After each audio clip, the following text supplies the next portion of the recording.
자, 금일은 저하고 같이 부경꾼이 어떻게 물건에 접근을 하고 시장 조사는 어떻게 하는지, 어떤 가치를 보는지 여러분들하고 공감하는 시간을 갖고 싶어서 제가 편하게 촬영에 임하도록 하겠습니다. 경기도 동두천시 지행동에 위치한 물건을 한번 보도록 하겠습니다. 2020타경 2178 물건인데요. 아까 제가 주소를 읽으면서 여러분들이 조금 갸우뚱하시는 분들이 있으실 거예요. 경기도 동두천시라는 것부터 일반 분들이라면은 부정적인 생각들을 좀 가지실 것 같아요. 저희의 이미지 속에 경기도 동두천은 어떻게 되어 있죠? 어떻게 보면은 북한 아래 최전방에 위치해 있고 미군 부대가 있고, 미군 부대 때문에 뭐 클럽 같은 것도 연상이 되기도 하고, 이렇게 여러분들이 기본 생각을 좀 가지고 있으실 것 같아요. 물론 저도 제가 부동산을 처음 하면서 동두천을 만났을 때는 부정적인 마음이 있었습니다. 저는 2004년, 2005년경이었겠네요. 2005년경에 경기도 동두천시에서 제가 마트를 한번 운영했던 적이 있는데요. 그때 경기도 동두천을 접하고 나서는 동두천에 대한 마음이, 기본 생각들이 많이 바뀌었어요. 부동산은 그 가치를 찾을 때는 그 지역보다는 어떤 상권에 어떤 입지에 위치해 있는가를 보고 판단을 해야 된다라고 생각을 합니다. 따라서 물건을 검색할 때 저는 지역별로 검색하는 걸 별로 좋아하지 않아요. 그냥 제가 투자할 수 있는 금액에 맞춰서 그 금액에 맞는 물건이 어느 위치에 있는지, 어떤 입지인지를 보고 판단을 하는 편입니다. 자, 사설이 좀 길었는데 현 물건을 잠깐 보도록 할게요. 경기도 동두천시 지행동의 근린상가고 전용이 142평이 나와 있어요. 토지 건물 일괄 매각이고요. 자, 감정가가 8억 9천이 됐습니다. 경기도 동두천시 지행동의 전용 142평 근린상가가 8억 9천. 어떤가요, 여러분? 저렴하다고 생각하세요? 아니면 비싸다고 생각하시나요? 자, 그러면 감정가가 8억 9천으로 나온 이유는 주변 시세에 대비해서 주변에 매각되고 있는 사례들, 거기에 따라서 감정평가사님께서 감정을 하면서 주변에 실거래된 사례들을 기준으로 봤을 때 8억 9천 정도의 가치가 있다라고 판단을 하신 것 같아요. 전용 142평에 8억 9천이다. 어떤 관점에서 보면 매우 저렴하고, 어떤 관점에서 보면은 비싸다고 생각을 할 수도 있습니다. 자, 그런데 본 물건이 21년 5월 12일 날 1회 유찰돼서 6억 2,300의 경매가 시작됐을 때 낙찰이 되었습니다. 단독 입찰이었고 매수인은 법인이 낙찰을 받으셨어요. 현 물건을 잠깐 보겠습니다. 사진을 보니까, 자, 요런 건물에 있네요. 이런 건물에, 같은 건물의 1층 사진을 보여주고 있는데 1, 2, 3층 다 활성화된 상권으로 보입니다. 편의점도 있고, 뭐 족발집도 있고, 뭐 선술집도 있고, 여러가지 호프집도 있고, 여러 개가 있습니다. 딱 보기에 분위기는 되게 좋아 보이네요. 저희의 인식 속에 있던 경기도 동두천시에 이런 분위기인가? 라고 좀 의아심이 들기는 합니다. 현재 저희 목적물인 것 같고요. 아, 예, 굉장히 번화한 신도시의 모습을 보여주고 있어요.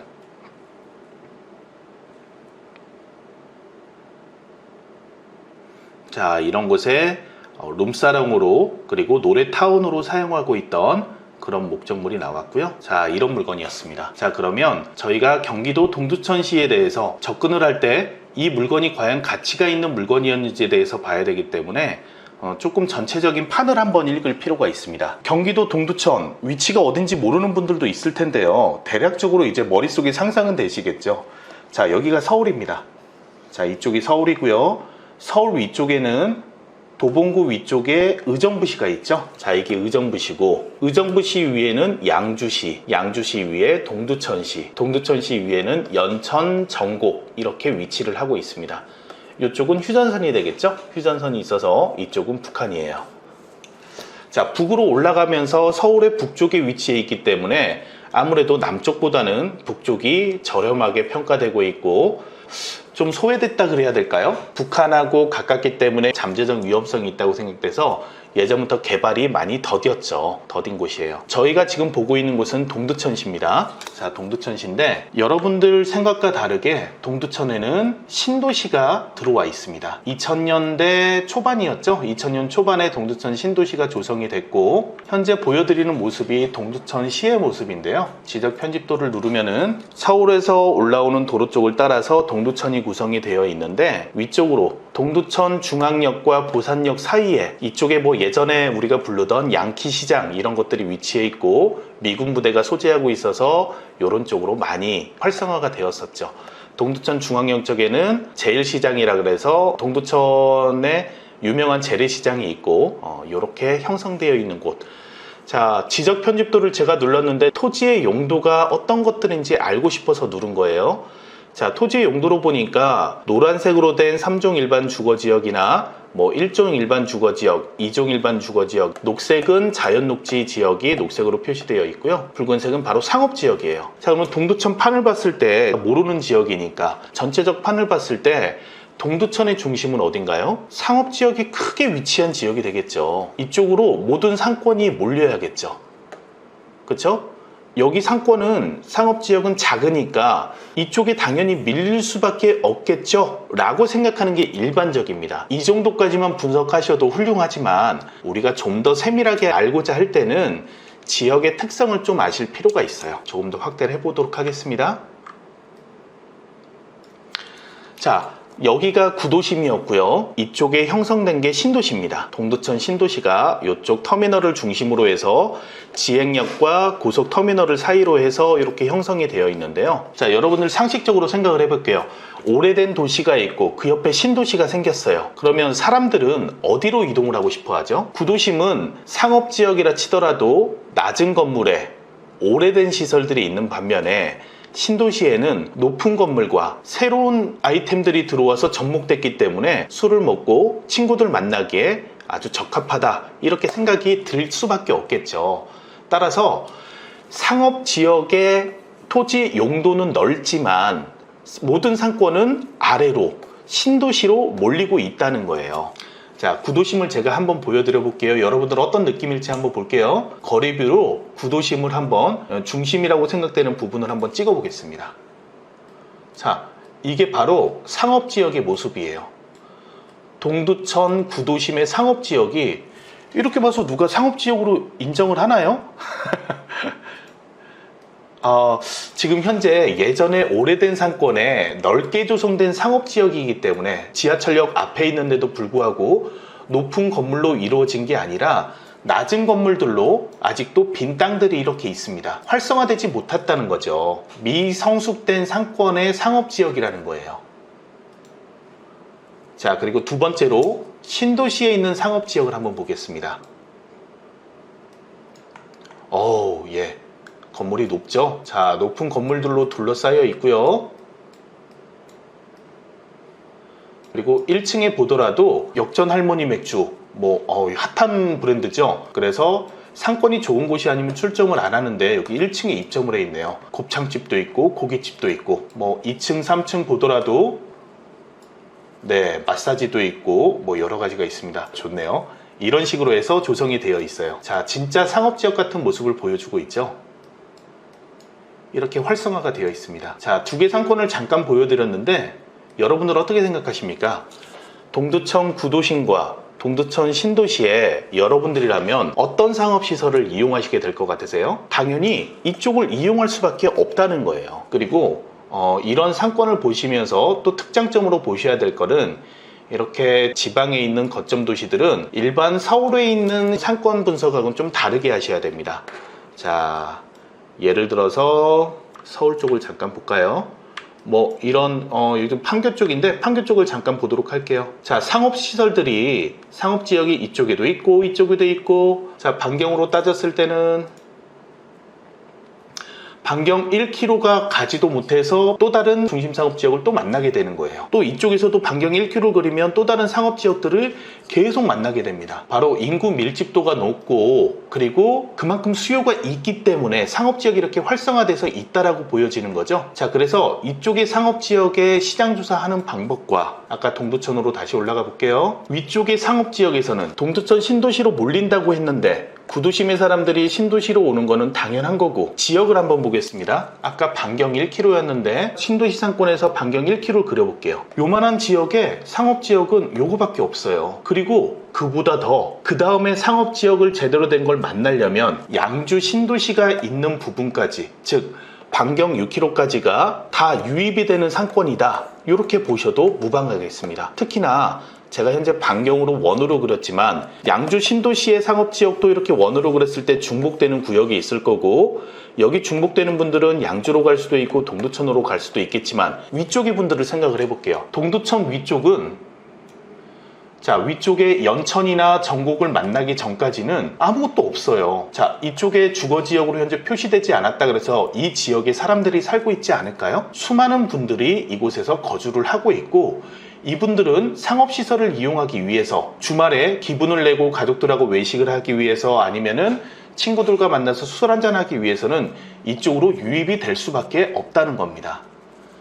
자, 따라서 동두천시 신도시의 상권은 동두천 신도시의 인구만으로 파악해서 보면 안 된다는 거예요. 그만큼 활성화될 가능성이 높은 가능성이 있다라고 생각을 하셔야 되고, 신도시 입장에서 본다면은 도시계획을 잡으면서 상업지역을 가운데로 다 몰아놨죠. 지행역 앞으로 몰아놨기 때문에 이 지역에 모든 시설이 몰려 있는 겁니다. 그래서 기회가 있는 곳이다 라고 판단이 됩니다. 자, 다시 원 물건으로 돌아와 볼게요. 제 상권 분석한 얘기를 듣고 나니까 물건이 좀 달라 보이죠?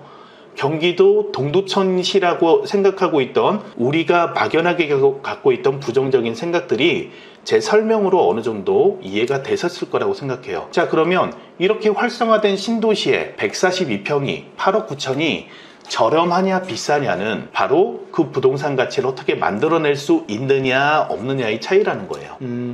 유흥시설로 활용을 하고 있었으니까 다시 얘기를 해보겠습니다. 자, 서울에 있는 142평 유흥시설이에요. 월 매출을 1억 찍는다고 해볼까요? 가정에서 서울에 있는 강남에 1억 매출을 찍고 있는 시설이 있다. 전용이 142평이다. 그 부동산은 얼마일까요? 글쎄요, 대략 30억이라고 잡아볼까요? 전용 142평이기 때문에 30억 정도의 가치가 있다고 할게요. 자, 그러면 그 30억에 사서 유흥주점을 하면서 1억 매출을 거둘 때 나오는 이익과 동두천시에서 142평에 1억 매출이 나오는 이익은 과연 차이가 있을까요? 임대료가 동일하다고 봤을 때는 동일한 수익이 거둬지겠죠. 그렇죠? 부동산에서 영업을 하면서 여기서 나오는 수익면에서 본다면은 동일한 수익을 거둘 가능성도 있다. 그렇다 그러면 지방에 위치한다 그래서 동일한 매출을 거둘 수 있는 입지를 가졌다면 우리가 거기에는 기회가 있지 않을까라고 보는 게 부경꾼의 접근법입니다. 자, 그런 면에서 현 물건을 저는 쳐다봤었고요. 경매 당시에.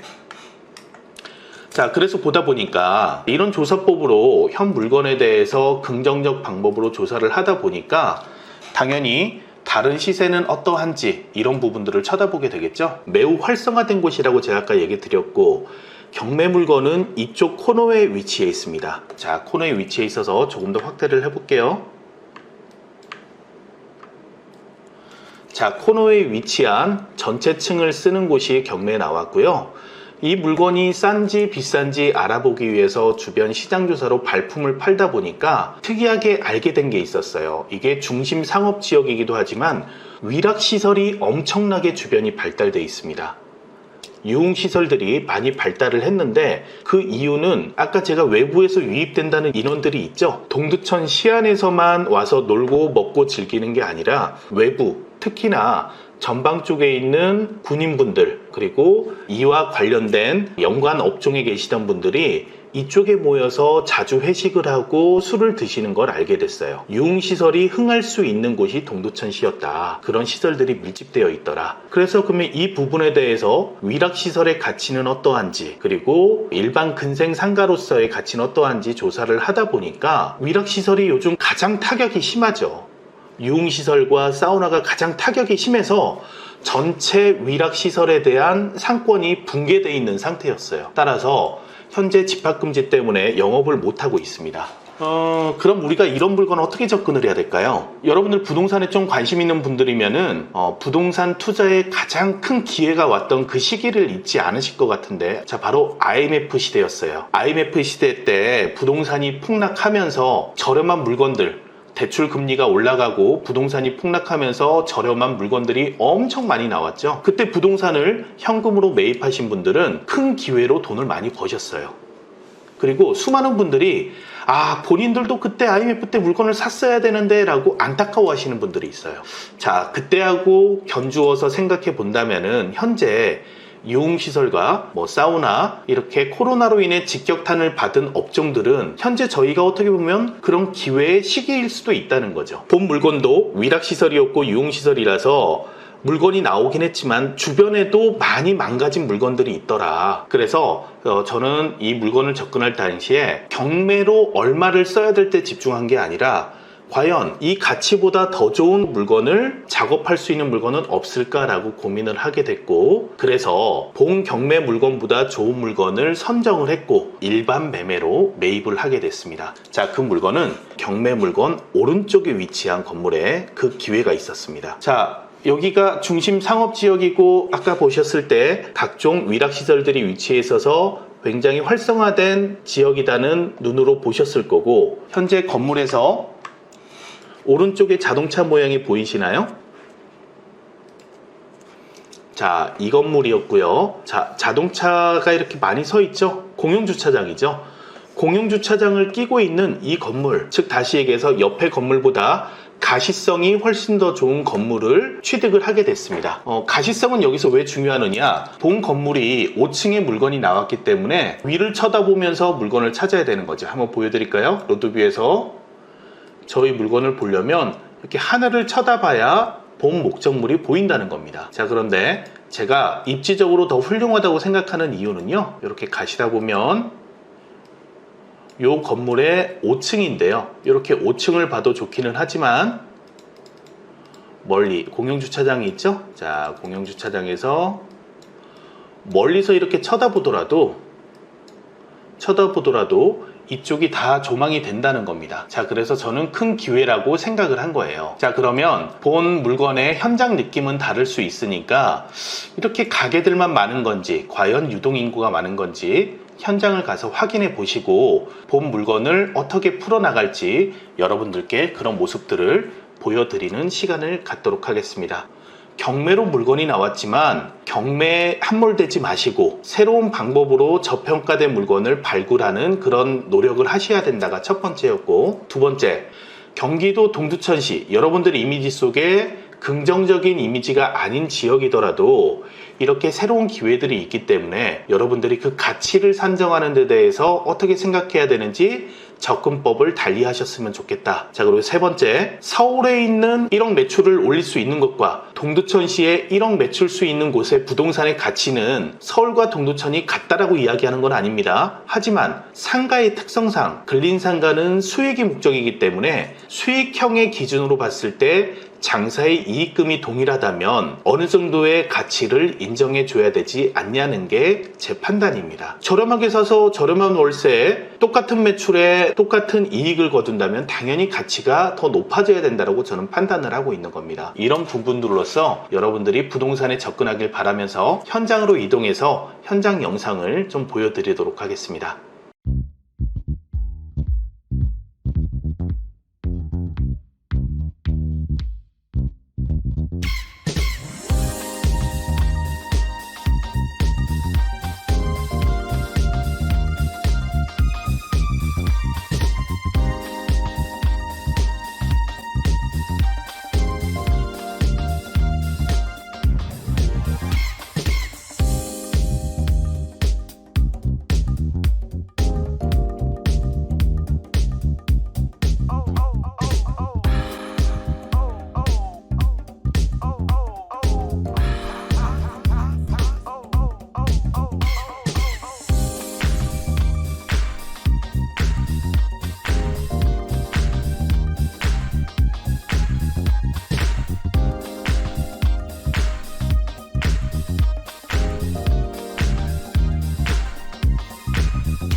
자, 여러분 정리를 한번 해보겠습니다. 부동산 경매꾼의 타이틀을 달고 활동하는 제가 오늘은 여러분들께 일반 매매 상품에 대해서 얘기하고 있습니다. 여러분들이 부동산 경매를 접하실 때 함정에 빠질 수 있다는 부분을 제가 자꾸 강조하는 게 있죠. 부동산 경매는 부동산을 취득하는 하나의 방법일 뿐이라는 거예요. 큰 의미를 부여할 필요가 하나도 없다라는 겁니다. 부동산 경매꾼인 제가 저희 회원님들과 같이 본 상가를 취득을 했어요. 경매가 아닌 일반 매매로 샀습니다. 자, 왜 경매가 아닌 매매로 샀냐? 경매보다 저렴하게 살 수 있는 기회가 있었고, 그리고 명도에 대한 부담, 영업 허가권에 대한 것도 부담이 없이 취득할 수 있었기 때문에 경제적으로 당연히 매매로 사야 되는 거예요. 경매를 공부하면서 경매를 낙찰받기 위해서 파고들 필요는 없다라는 겁니다. 부동산 경매 공부는 여러분들 생활에 꼭 필요합니다. 왜냐? 잠재적인 제 피해를 줄일 수도 있고 추가적인 저의 자산을 늘리는데 큰 도움이 되는 게 사실입니다. 하지만 여러분들이 경매로만 사야 된다는 착각은 하지 않으셨으면 하는 게 금일의 영상의 목적이고요. 자, 그럼 결론적으로 일반 매매로 160평, 동두천 신도시의 160평으로 7억도 안 되는 금액으로 취등록세까지 철거까지 다 했어요. 그리고 여기에서 시설을 해서 저는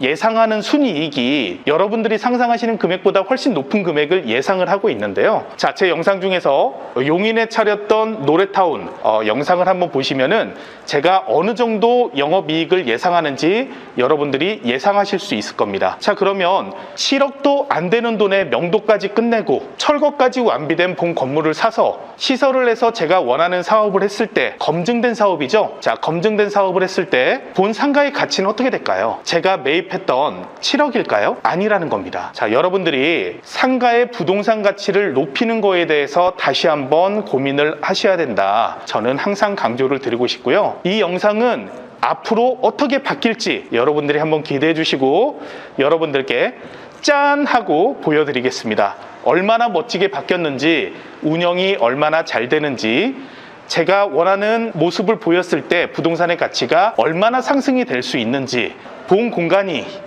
어떻게 변할지 여러분들 기대해 두셔도 좋습니다.